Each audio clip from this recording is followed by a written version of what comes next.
Welcome back and thank you for staying with KTN Prime.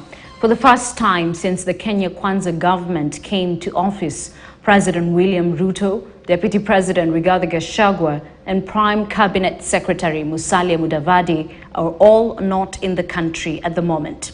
President Ruto is in the United States, DP Gachagua is in Colombia, while Prime CS Mudavadi is in the United Kingdom. Does the official absence create a leadership vacuum in the country? Well, KTN's political affairs reporter David Mudhuka interrogates. Prime Cabinet Secretary Musalia Mudavadi was the first among the three leaders to jet out of the country. Mudavadi left the country on Sunday for London, United Kingdom, accompanied by Attorney General Justin Muturi. The Prime Cabinet Secretary was received by Kenya's ambassador to the UK, Manoa Esipisu, and is in the European nation for a 3-day working visit. Deputy President Gachagua also departed on Sunday. The country's number 2 was accompanied by coffee farmers in his week-long visit to Bogota and Medellin, Colombia. The deputy president is set to go up north to Havana, Cuba, to represent his boss, President Ruto, at the G77 summit. On Wednesday evening, President William Ruto also flew out to the United States to meet leaders of Microsoft, Intel, Google, and Apple companies at the Silicon Valley in San Francisco. While in the United States, President Ruto is also set to attend the 78th United Nations General Assembly UNGA that begins on the 19th of this month and ends on the 23rd.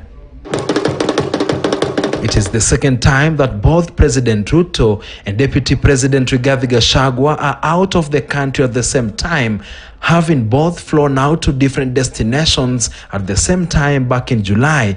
But it is the first time ever that the executive has its number 1, 2, and 3 all out of the country at the same time. This leaves National Assembly Speaker Moses Wetangula constitutionally the highest-ranking government official in the country right now.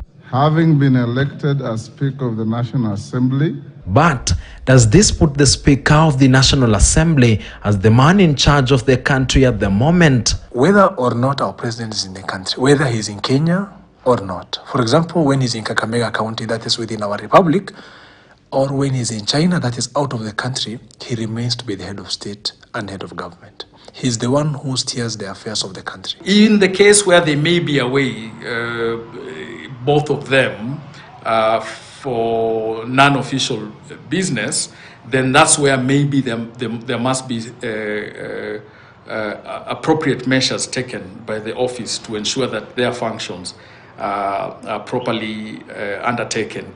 But that scenario is highly unlikely. While Mudavadi is expected to return anytime from Thursday, DP Gachagua can only return early next week. As for President Ruto, the earliest he can come back is late next week, should he decide to sit through the UN General Assembly. Right now, there is no vacuum.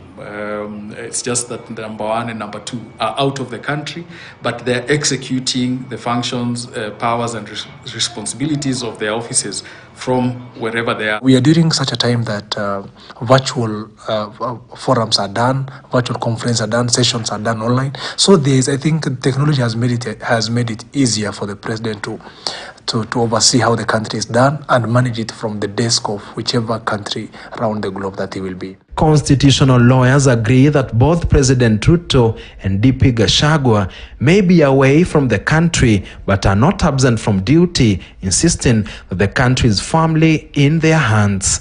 David Mudhuka, KTN News, Nairobi. Now, police